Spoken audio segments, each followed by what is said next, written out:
C'est à bord du bateau de plaisance du délégué spécial en charge du département de l'Ogooué et des lacs que nous longeons l'Ogooué.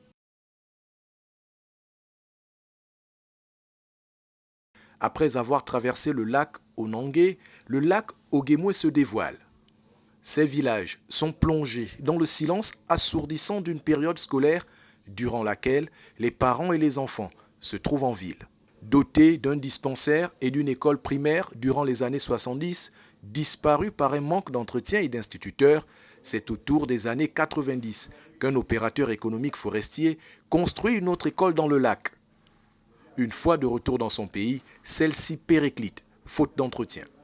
La dotation de 300 millions de francs CFA en faveur du département de l'Ogooué et Lac du Sud a permis au conseil départemental d'initier la construction d'une nouvelle école. Un bâtiment de 3 salles de classe, un bureau et un logement pour l'instituteur.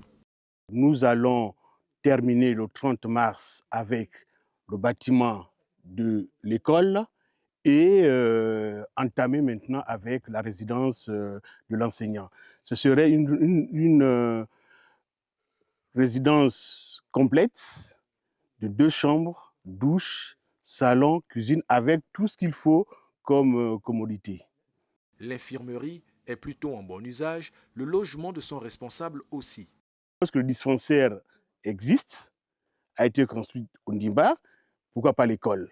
D'où le délégué spécial, M. Ngoma, a jugé utile de mettre l'école au village de Ndimba parce qu'il y avait déjà un dispensaire.